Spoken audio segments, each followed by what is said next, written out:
Hi, I'm Fuad Hannon, Vice President of New Verticals at DoorDash. You're listening to the CPG Guys podcast.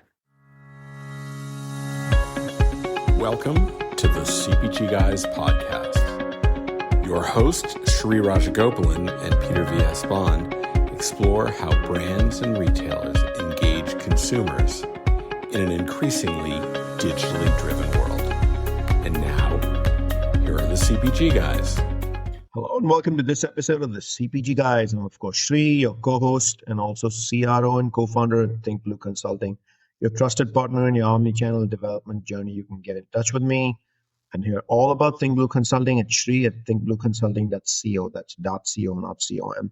Please do listen to my older daughter's music at www.riaraj.com and follow Laura Raj, my younger daughter, is a member of the world's fastest growing global group, Cat's Eye, now winner of an MTV VMA, and they've crossed the billion streaming mark. Yeah, I said B with the billion.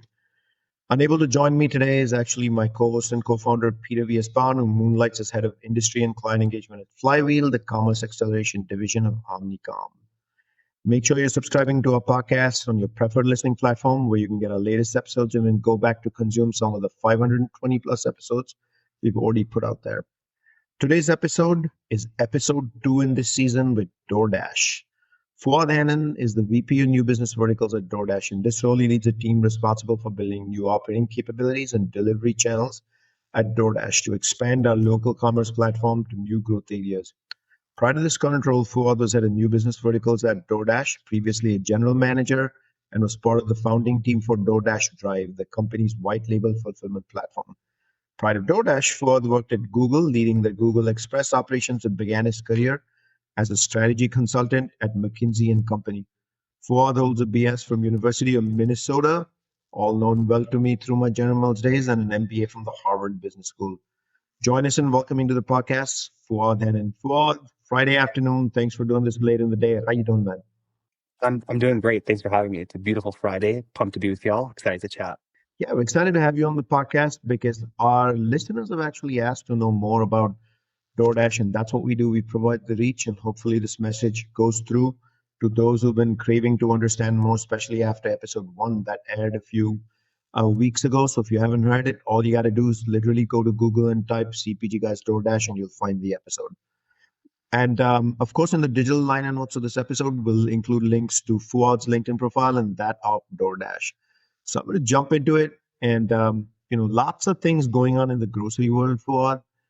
It's to the last 2.5 years, the grocery world has struggled for volume, and due to the inflationary challenges, and has really looked for how can they really take on omni-channel in a big way, make sure they're available for every customer at every touch point, and y'all have therefore understood that and said grocery has been a big area of investment for you. Can you tell us about what progress you made and how do you see DoorDash's own role evolving in this space? Yeah, it's a great question. So to your point, we've been really excited about DoorDash for the better part of the last 4 to 5 years. The core of the DoorDash idea was, how do you take every business that exists in a local economy, whether it's a restaurant, a grocery store, a convenience store, and help bring that online and give consumers tons of access and choice, while also helping each of these retailers compete in a digital economy. As we think about our work in grocery, it is really underpinned by the same foundations that helped us, compete in restaurants. Consumers want lots of selection, great quality, competitive prices, all delivered really, really quickly. And grocery has been a really, really interesting foray for us as we've thought about extending the DoorDash platform. The use case is very different. In restaurants, you often open up DoorDash, you open it up because you're hungry. 30, 45 minutes later, something gets delivered to your door. In the case of grocery, that might be the case. Oftentimes, we have 3 little ones at home. It's the middle of the week. It's 5:30. My wife and I are like, we need groceries. We can get something delivered in 45 minutes. But in many cases, it's a planned purchase, and it's a more involved purchase. Do you want, a steak that has a lot of marble in it? Do you want fresh bananas for banana bread that you're making, or do you want them for later in the week? And so what we've been doing is taking the capabilities that we have and layering on new grocery-specific capabilities to solve customer problems and to solve Dasher and merchant problems. An example of this might be something like photo verification. So today, a Dasher will go into the store take a picture of a barcode. From that barcode, we can infer the weight of, a piece of meat, for example, the expiry date, the price of it, et cetera. And so these are things that we've had to build for us to become a real grocery platform. I think the last thing I would say is we've been really focused on bringing on more and more merchants. One of the really fun things about grocery is that every region has its beloved grocer. You've got a Minnesota connection where I'm based and where I'm from. I grew up with Cub Foods as my local grocer. Today in the upper Midwest, you might think about a Hy-Vee or a Meijer. And so you've got these real regional merchants that people tend to love, that they grew up with, that their parents grew up with. And so much of our work has been earning the trust of these merchants to help partner with them and bring them onto the DoorDash platform. And so it's been a really fun time in our evolution of going from a restaurant only need it now use case or product to becoming a multi-category product where, today I ordered lunch from DoorDash, but tomorrow I'll be able to order ingredients to have a weekend party. And how do you pull all those different use cases together through a single app? It's been a lot of fun the last couple of years as we've inflected that. I got to tell you, when Peter and I got to grocery shop at Mandalay Bay, we'll be recording some episodes from there. So we recorded a bunch of episodes from there. And the first thing we do for our suite is we wait for the dasher to get to the front of the hotel with our beverages, snacks, and a whole host of other things. We don't use the catering services because we want to get exactly what we want to get, when we want to get. We want to make sure we're available and make sure to tip that dasher pretty well. So I encourage everybody, these people do a tough job. Make sure you tip your dasher. And by the way, Fuad, I'm addicted to the Dash Pass. So hopefully after this, we'll make the CPG guys make it easy for them to have Dash Passes. I'm just kidding, Fuad. But it's great that you guys are making huge investments in this place and understanding the role of grocery. Today's consumer is 365, 24/7. They want to have the ability. Many grocery stores are 24 hours, but for safety reasons, people don't want to drive there. They don't want to be out at 11:30 p.m. at night, but they want something urgently. Is there a better way than rely on a dasher to bring it to you? Probably not. So that's what we did at Grocery Shop, and we enjoyed the experience perfectly, which is pretty awesome. It's a really astute observation that, I think that one of the things that we and others sort of have been uncovering is that we tend to think of consumers as sort of like one consumer, like this is a weekly shop consumer, or this is a insert your favorite grocer consumer. But what we've come to learn over the years is that the consumer really varies based on the use case or the trip. The consumer that on a Friday night might be having, ice cream and drinks delivered might be the same consumer who's getting $150 of groceries delivered on Sunday for their family. And so how do you address those different use cases has been a thing that we've really leaned into and found a lot of success in. Yeah, the use cases are actually far more than what I think the average person will think of, because it's not just food and bev. Peter and I use DoorDash for many other things. And by the way, that's a laundry list of Shree's orders. It just goes on and on and on. You can see it scrolls down page. Maybe we can write a thesis on my orders. Peter and the CPG guys just find it too convenient to have a dasher do the homework for us. It saves us time more than anything else. And the convenience is just insanely good, if there was such a word. I want to jump a little bit deeper into consumer behavior, right? There are all kinds of consumer behaviors. I gave you some examples. We get food and bev, but we also get a bunch of other stuff from our dasher, from DoorDash. So when you guys mine through the data, how does consumer behavior in grocery differ from other categories in on-demand delivery? Peter and I are chronic users of it. And what opportunities does this create for grocery brands to leverage and take advantage of? Yeah, it's to your point, Sri, it's a lot of fun seeing how consumers use the platform and how we can help solve different consumer problems. If you look at, for example, in restaurants, consumers tend to have their staples. Like you have your favorite Thai restaurant, you have your favorite Middle Eastern restaurant. People tend to go to those time and time again. And there's a lot of habit or habituation rather in restaurants.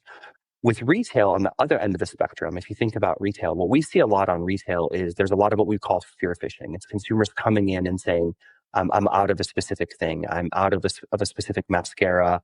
I need golf balls delivered, right? So there's a lot of spear phishing.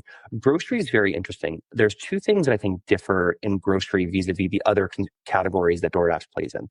The first is that consumers build baskets over a longer period of time, right? You can imagine that over a few hours, you might say, hey, we need groceries delivered. And if you're willing to wait, you can go and understand, okay, we're out of this, or we need that, or we want to cook that. So I think that's one thing that we see that is pretty distinct, is that consumers are building baskets and getting inspiration over longer periods of time, whereas restaurant or retail might be more immediate consumption.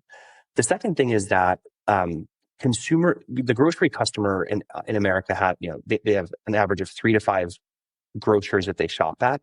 We see very similar data on the DoorDash platform. And so consumers typically know where they want to shop. They're willing to consider other merchants along the way, but they do have that sort of local, that local beloved merchant of theirs. And so they want to go to those merchants. They want to shop through them, et cetera. I think that's one thing. The second is that there's a different expectation in terms of affordability. Like, we all go to the grocery store. I often take my kids walking to the grocery store that we live nearby. And this notion of affordability or deals, there's always a buy one, get one, or some level of a discount. And so the consumers really care to see that reflected on their digital shopping platform on DoorDash. That's not the case, for example, with restaurants, where those type of in-store deals aren't as prevalent. And so how do you bring those deals online and make them reflective? And as a brand, that really matters, because you want to make sure that the deals that you're investing in to drive volume or to drive growth are reflected in your physical channels as well as your digital channels. And I think the last thing is that we see the order distribution tends to be dispersed far more normally throughout the day. Restaurants, as you might imagine, Sri, is lunch and dinner with a bit of a late night peak. If you think about grocery, it's people that are, earlier in the morning getting set up for the day.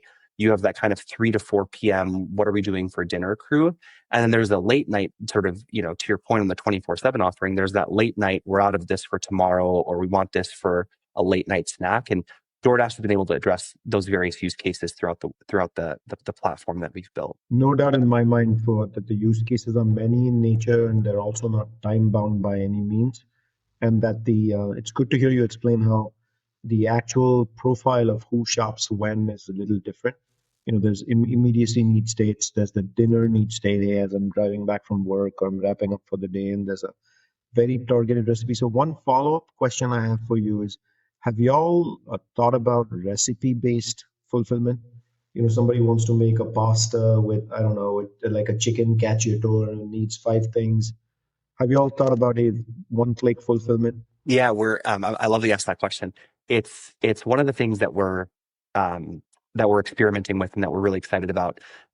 This is actually a world, I know it's like the most used term these days in the world of technology. This is actually where AI and LLMs can become really, really interesting to sort of say, I've got these 2 ingredients. What else can I make with it? Or what else do I need to make this pasta? Or I want to make chicken Alfredo. Tell me what I need. So we're starting to experiment with that and think about how do you sort of surface that to the consumer to make it less sort of item by item shopping and more recipe based shopping. The interesting thing on top of that, though, is even if you were going to go do that, you might have a different preference than I would, for example. And this is where some of like the deep personalization work that DoorDash does becomes really important. You might be really loyal to a specific brand. I might be indifferent between brand A, brand B, and then the private label brand of that merchant. And so those are some of the nuances that we still have to go solve. But yeah, I think recipe-based shopping or one-click shopping is a thing that we'll definitely keep investing in and testing into over the coming quarters and years. Great to hear that. Normally I'd jump to AI right away since you mentioned it, but I'm not actually going to, because I have so many other things to. This is going to be the first episode in 50 that we're not going to actually get deeply into AI, because our audience wants to hear the DoorDash offerings as well as DoorDash ads offerings more than jump into AI on this one. So category momentum, right? As you're building all these great services, fulfillment, and touching many, many categories, especially jumping into grocery in a deep way, what types of grocery categories or products are you seeing most success on-demand platforms, and any reasoning for those? Yeah, it's a good question. So if you kind of step back and you sort of talk about the DoorDash user, today we have over 42 million monthly active users. So these are users that are coming to our platform every single month. They're transacting multiple times per month. Within that 42 million, 22 million of them are either Dash Pass or Volt Plus, which is our international subscription offering. This is what you were alluding to earlier. So you've got this cohort of users that are digital first, that that value convenience and value time, the conversation we were having earlier. So that's kind of where we start at the macro level. Within that 42 million, they're shopping for things in addition to restaurants. They're buying groceries, they're buying convenience items, they're buying snacks, etc. That's kind of how we think about the overall pie. And when we look at what consumers are engaging with DoorDash on, there's a couple of things that really stand out.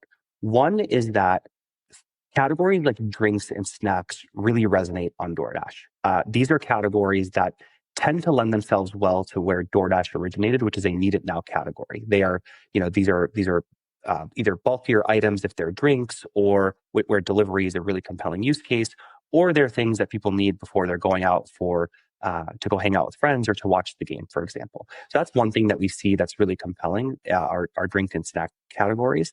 The other that we see a lot of demand on from a category perspective, which is one of my favorites, is ice cream, right? People often don't have a lot of ice cream in their freezer, but if you're having friends over, if you've got an impulse for ice cream, we see a lot of that. That tends to unsurprisingly do really well in the late night. Category that we have to continue to lean into, and I think that nobody's really figured out how to do well, like really well online, are things like buying meat and fish, for example. Right? If you want to think about the butcher counter at your favorite local grocery store, I don't think anybody's nailed, including DoorDash, nailed that shopping experience. That still leaves a lot to be desired, and that's where we're putting a lot of our investment area. You want to think about winning the total shop of the consumer. But those are the couple categories that we see a lot of strength in. Now, it's also really seasonal. What's interesting, so we are now in October. If you think about early September, when a lot of families are going back to school, you start seeing a lot of back to school type items. You see after school snacks emerging as a top category. You start seeing things like applesauces or things that can easily go in lunchboxes to be categories that do really well. And so there is a bit of a seasonality to the business that we see in terms of what consumers want from DoorDash vis-a-vis their favorite grocer. Well, all of a sudden now I'm craving some hazelnut ice cream with dark chocolate chips. I wonder where that idea came from.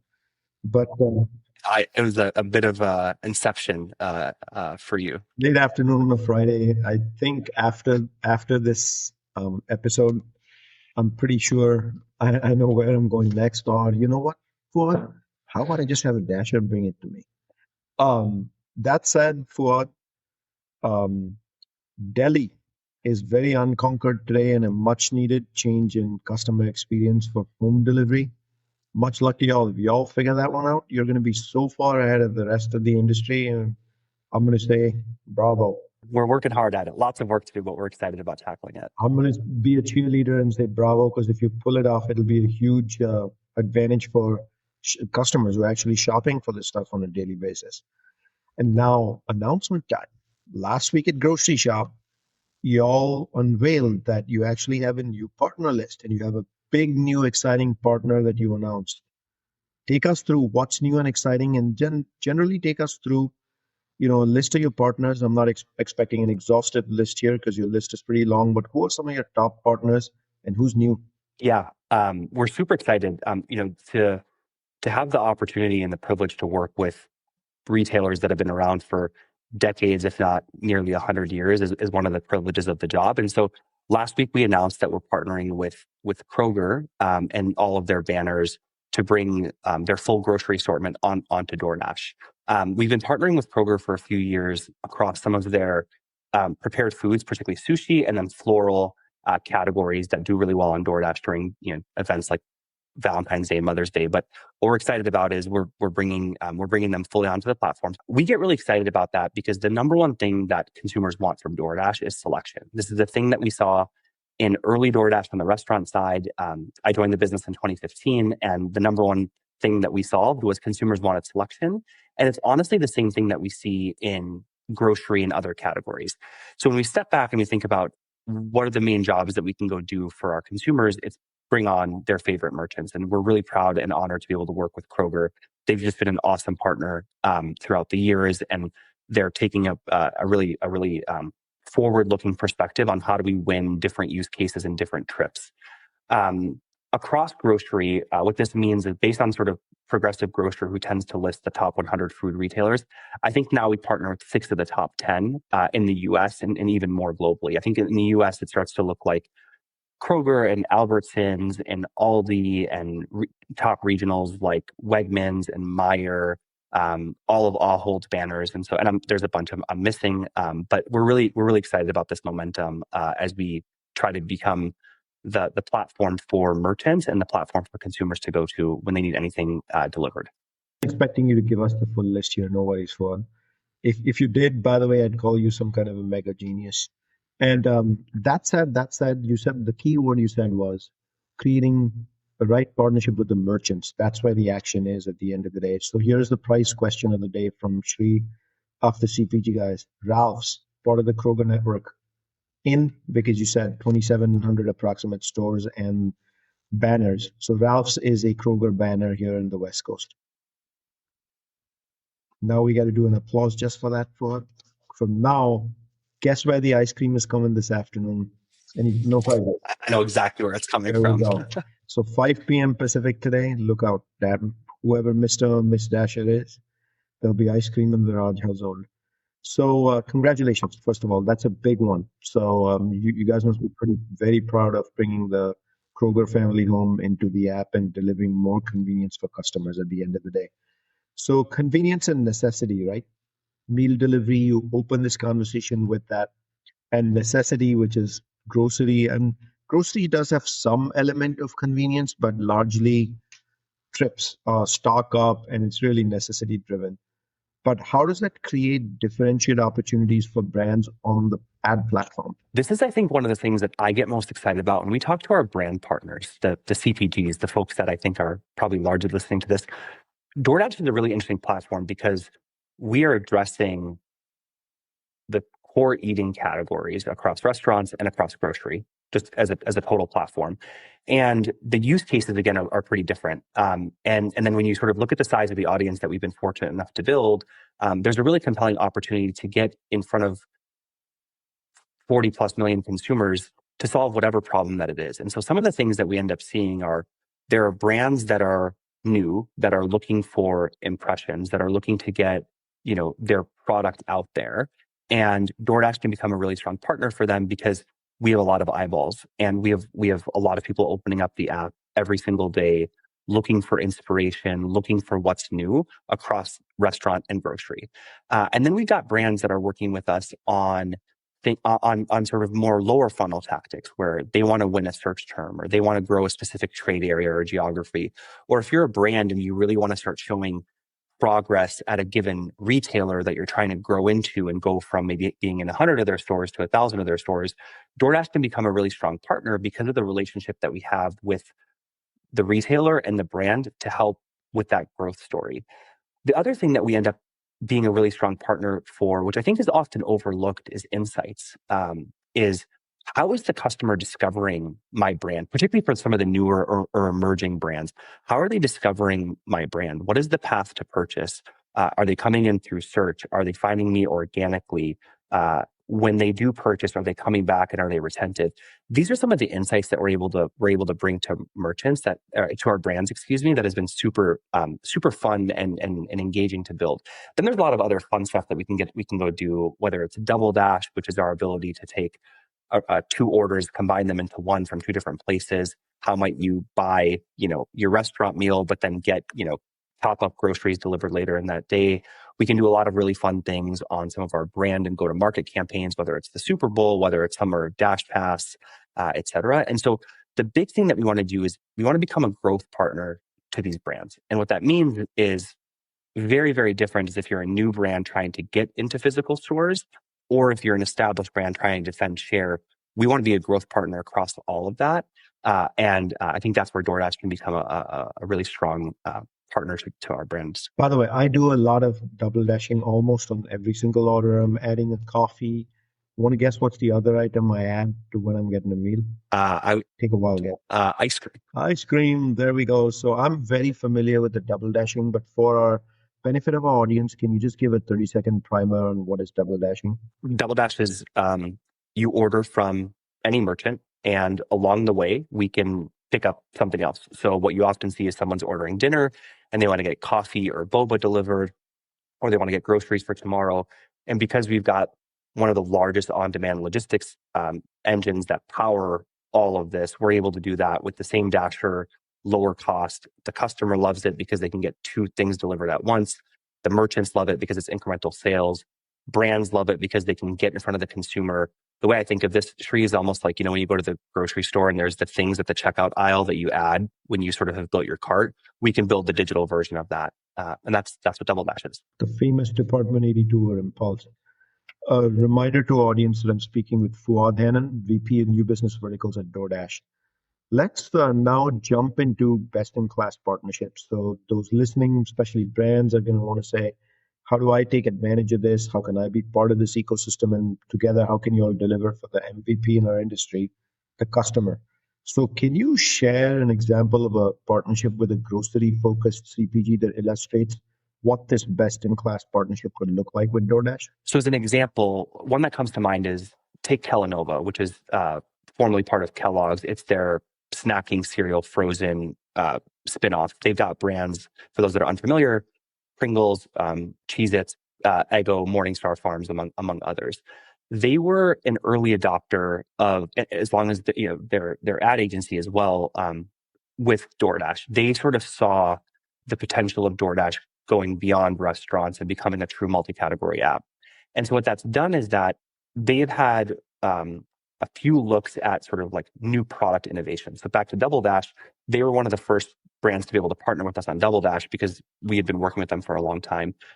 We've got a couple of ad-specific products. We've got sponsored products, which is an item-based sort of experience where you search for a term, et cetera.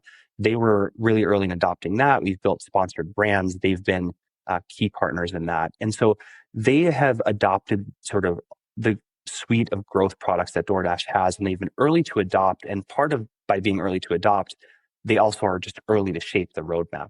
Everything that we're building, Shri, is it's being built actively. And so our partners that we work with, they can shape the roadmap. They can say, hey, this is the reporting I want, or this is the comp that I want, or I want to index against this, this Circana data or this Nielsen data, and we can help shape that. And then they're also sort of thinking about how can they get in front of the consumer beyond just the growth products or the ad products in the app. They're doing a lot of really fun things where, when we partner with them on our Super Bowl ad, for example, we do a lot. Every year we run a summer of Dash Pass, where as a Dash Pass user, you get an incredible set of benefits across the totality of DoorDash. They were front and center in that. We can do it. We just stood up a Cardi B bodega out of our Dash Farms, which we can talk about later. And they were partnered with us on that. And that is not going to, like the Cardi B bodega example is them, that is a top of funnel tactic. That is, how do they enter the cultural lexicon? How do they, enter the consideration set or re-enter the consideration set? Whereas something like sponsored products might be more bottom funnel. And so because we've got this totality of this experience and the product that we've built, being able to sort of pick and choose where in that stack you want to play is a thing that our top brands do. And for some in year one, it might be, hey, we want to drive units, we want to move volume. It's going to be bottom of funnel. For other years, it might be, hey, we're introducing a bunch of new products and new innovation SKUs. We want to tell the world about it. It might be more top of funnel. And we just want to be a partner to help our brands grow across that. And Kellanova has just been an awesome example. They've pushed us to be better. They've helped us innovate. And we're fortunate to hopefully be part of their future growth story. The magic word I hear is full funnel, which is what brands desperately need today. As much as we're inclined to believe bottom funnel is everything, today's urgent brand need is actually high on the upper funnel side. So you mentioned the Cardi B bodega. Can you tell us a little bit more about the Cardi B bodega and how the upper funnel part of that is very attractive? Something like the Cardi B bodega, like what we're trying to do is help drum up brand interest and help tell a story around a concept or an idea. And a lot of this is often done through our DashMart offering. DashMarts are DoorDash's owned and operated, dark stores. These are, we've got, we've got quite a few across the country. And what we want to do here is partner with brands. And so specifically on the Cardi B bodega, what we did is before the official album release, like if you're a DoorDash user, you can get early access to the album, right? And that's like an example of something that we can do really uniquely because we've got the physical assets, we've got the consumer, we can go partner with the brand. In this case, it was Cardi B Bodega. We did this in mid-September, and there's an opportunity to do a lot of things like that as we think about, trying to cut through the noise. I think consumers get a lot of messaging these days. How do you cut through the noise and build something really compelling for consumers? That's an example of something that we did in New York specifically. So I'm going to go a little deeper on the ad side at this point. So how does the growth of this grocery vertical we've been discussing now unlock new opportunities within DoorDash ads? And then there are very much other people offering similar services like y'all. So what makes DoorDash a differentiated platform for grocery brands that they'd say, hey, I want to use DoorDash to run my campaigns on from the brand perspective? I think there's maybe like three things that stand out in terms of like where we think DoorDash can be differentiated. One, we talked about, you've got this restaurant consumer who is a core, everyone's buying groceries. So you've got a large restaurant consumer who you can get in front of and introduce your products to, get them to adopt them, et cetera. That's thing number one. Thing number two is that within grocery, a lot of our top brands they're obviously operating in core grocery channels, but they're also operating in a world where their products are in, drug or dollar or C-store segments. And DoorDash, we partner with the CVS's, the Walgreens, the Dollar Generals, the 7-Elevens of the world. And what that means is that by partnering with DoorDash, you can both drive growth in your core grocery channels, but also for maybe some of your more convenience-focused SKUs or products, you can partner with us on those products in the convenience category. And then lastly, as part of our offering, we operate DashMart, as I alluded to, and that can solve very, very different needs for a brand, right? If you might think about DashMart, we aren't bound by the same rules and physics of traditional retail. So you can do things like test new innovation SKUs much more quickly. You don't have to wait for like the twice a year reset that our retail partners have to deal with. You can do things like sampling more dynamically. And so DoorDash can become a partner that helps across the stack. And then lastly, I think the big thing that we see is, and we've been running incrementality study after incrementality study with third parties, with our brands, with our merchants. And what we're consistently seeing is that 70 to 90% of the consumer transactions are incremental to a merchant. And so if you're a brand, if you're a CPG who's 70 to 90% are incremental for a merchant from a merchant perspective. Yeah, that's a big number. Congratulations. Thank you. Yeah, it's been, and this is one where this is like not us creating our own homework. This is us and our merchant partners sending our data to third parties. They then do the incrementality assessment, and it kind of makes sense, right? Because we're the fastest growing online grocery platform in the U.S. More new users to online grocery start through DoorDash than any other channel. We're growing quickly, and because you're growing quickly, that can drive a lot of incremental growth. And so that has been the core of our product and of our premise. I think that becomes a very interesting value prop for brands to work with DoorDash. I'm glad we covered that one. And now, announcement number 2. You had another awesome announcement you did last week at Grocery Shop on the DashMart side. I'm, of course, very familiar with this offering through my days at General Mills and even have walked one in New York City with you. What's new and exciting about who's leveraging this? Has the footprint expanded? What's going on with the DashMart? I heard something big. I love that you walked it and you know what we're talking about. DashMart is DoorDash's owned and operated dark store operation. Everything that we build at DoorDash, the vision of it is we want to build it, we want to operationalize it, we want to perfect it, and then ultimately turn it into a platform for merchants. This is what we did with core logistics via our commerce platform business. This is what we've done with our digital ordering platform. And last week we announced DashMart Fulfillment Services. This is simply a way for retailers to get in front of more consumers, operate 24/7, 365 without for their e-com channels, whether it's on their own e-com channel or through DoorDash, without having to manage the operations in their physical store. If you step back straight, like the world that we've always imagined was pretty simple. Grocery delivery where, the Dasher has to go to the store, walk up and down the aisles that were beautifully merchandised by the people listening to this call. And the Dasher has to go shop through that. None of that was really optimized for e-commerce, right? E-commerce has been built on top of that because it was the necessary thing to get the industry going. But if you close your eyes and you imagine the future world, we always imagine something like DashMart Fulfillment Services, where you've got purpose-built operations. They're proximal to consumers. The whole thing has been optimized for delivery, everything from receiving inventory to outbound to Dasher. And that's what DashMart Fulfillment Services is. And we're super fortunate to be able to partner with the likes of CVS, who are partnering with us across the country, Party City, who is, if you go to partycity.com and you're in range of a DashMart and you get something ordered for delivery, it's being fulfilled out of DashMarts. And then Kroger will also be working with us on this. And the core of the idea is that there's a better way to do e-commerce for grocery and local retail. And we're really excited about the announcement, and we're excited about the partners that we have lined up to date.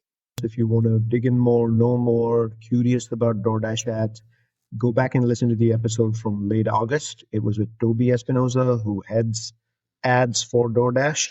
And we had a pretty in-depth discussion about all kinds of capabilities in DoorDash ads, as well as upper funnel, lower funnel, middle funnel, as well as what a typical partnership would look like, what is best in class. So don't miss out on that episode. The best way to find it, all you have to do is go to Google or your favorite search platform and simply type CPG Guys space DoorDash or CPG Guys space Toby Espinoza, and you should be able to find it. Or simply scroll down in our episode list on any platform, including cpgguys.com, Apple, Spotify, wherever you go to, and simply find the episode late August 27th. That easy. So Fuad, moving on, now I'll ask you to actually preach to brands or give advice. What advice would you give to grocery brands looking to scale their presence on digital platforms like DoorDash? And I'll share thoughts, and this is a lot of what we've learned from our top brand partners. I think there's a couple things, and we kind of alluded to this a little bit ago, Sri, but I think about the verticals that DoorDash offers as a sort of distinct use cases. Kind of the way that the brands run their physical world operations. They'll have somebody that owns club. They'll have somebody that owns, traditional grocery. They'll have somebody that owns dollar or drug. Think of DoorDash in a very similar way. You've got core grocery. You've got, local, love, 2, 3, 4 location grocery. You might have big national grocery like we just talked about with the Kroger launch last week. And then you've got, Dollar General, which solves a very, very different use case and a very, very different trip for their consumer. And so I think about how you can partner with DoorDash across that. The people that have been most successful, the brands that have been most successful come to us and they sort of say, they have a point of view. They say, I want to grow share at this brand or in this category. And I think that's something that we want to go do with our key brand partners. I think the second thing is continue leaning into making sure that the pricing and the affordability that you've invested in, whether it's a national brand, marketing campaign or in-store signage, is reflected digital. Consumers today can price shop, and they do price shop way more than they ever have before. Like, it is trivially easy to sort of search something on DoorDash, on ChatGPT, on other platforms, and figure out what a thing should cost. And so the days of different pricing online versus offline, I think, are likely behind us for the brands that want to continue growing digitally. And then I think just see DoorDash as an innovation partner. Like, we have gotten a lot of our best ideas, even going back to the restaurant days, by simply just listening to what our partners want. Hey, I want to solve this. I want to enter this trade area.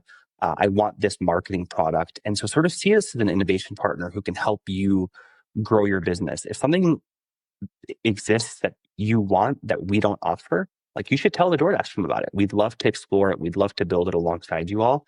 That's been the source of the majority of DoorDash's great merchant or business facing ideas over the last decade that I've been here. My big question on that one, for brands to actually give you that kind of suggestion, here's what we'd like you to build, or here's what we'd like to partner on. Is there like a client, what's the right word here? Like a manufacturer advisory board or anything you guys have? We do have our deep GVP partners that we work with. They're in our headquarters. We're in their headquarters multiple times a year. I meet with these folks. Toby, who you alluded to, who's a good friend, meets with these folks very regularly. So we're constantly hearing from them in terms of, we're missing this capability or this reporting, if it could only do this a little bit better, or what's the next version of what the consumer ShopX looks like. Those are things that we work on very, very closely with our JBT partners. They have access to sort of the total DoorDash leadership team as we think about how to solve these problems for them and on behalf of them. Awesome.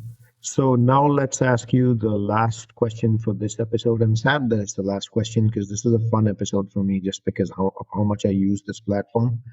And we call it the fast forward question on the CPG guys. So let's jump into the future of grocery on DoorDash. What message would you want to leave for the CPG industry here about, as well as retail merchants? Yeah. About DoorDash leadership in grocery and other new verticals, perhaps. One, thank you. It's been an awesome podcast. It's been fun chatting with you on the other side of your General Mills days. I think a couple things that would just love to leave our CPG partners and our retail partners. I think the first thing is that we definitely feel like we're here. We talked about this earlier, but based on the progressive grocer list, we've got 6 of the top 10 in the U.S. We partner with the likes of Loblaws and Metro and others in Canada. We partner with Costco and Aldi in Australia. So this is a real thing for us. And the reason I mentioned that, Shri, is a few years ago, probably when you and I met in grocery shop for the first time, I think there was this question of, is DoorDash for real? Are we really, is grocery an interesting side bet? Is it a side quest? It's really difficult. It's different than restaurants. And hold on, Fuad. I know I asked you that, but you were sitting on my left-hand side and you were eating breakfast. Yes. I actually asked you that question and said, can you scale this thing? And now I'm one of the chronic users of the app and the platform, especially for groceries. You have an incredible memory. I was sitting right to your left. We were looking out at this lovely lunch. And to be fair, it's a hard problem. It is a very hard problem to crack. It's a hard problem as you think about partnering with these grocers who have tons of capabilities and very complex systems. And how do you get supply integrated? How do you pass inventory feeds? Once you get the inventory feeds, how do I show you 50,000 items from your local Ralph's on an iPhone app? That's a hard problem. How do I render those things quickly and seamlessly? If you search for something with a spelling mistake, how do I show you the right thing? And then lastly, how do you get the Dasher to go do the thing for you? And so these are really hard problems and we never trivialize them, but we were always committed to solving them. And so I think the big thing in my mind is that we're here in grocery. We're excited and honored to be able to partner with the retailers that we all grew up with that feed America and the world every single day. And that's the thing that we want to continue leaning into.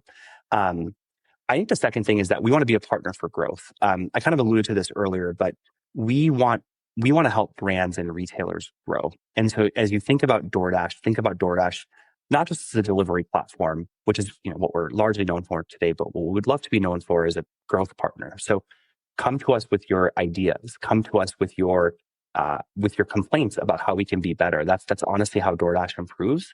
As we think about, again, where we've been at our best, it's brands and retailers and restaurants and grocers telling us, I've got this problem I'd like to solve. And we thrive on that type of problem.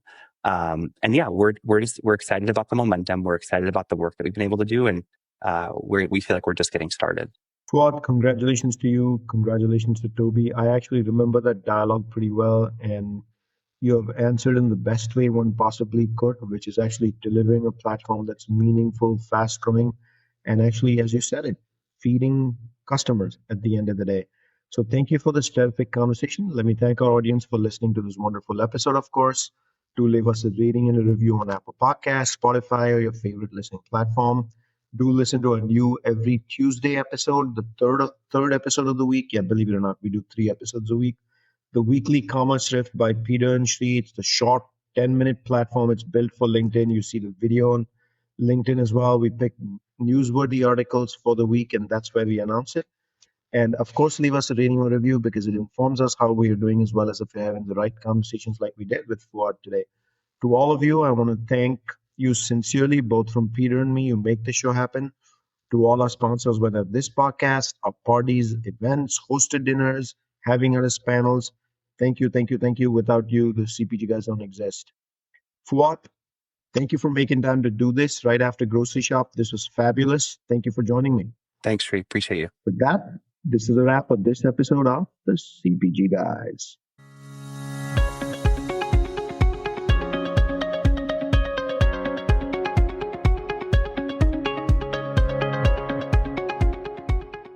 The content in this podcast episode is provided for general informational purposes only.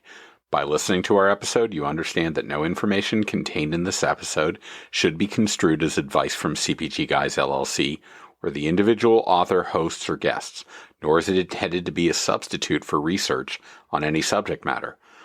Reference to any specific product or entity does not constitute an endorsement or recommendation by CPG Guys LLC.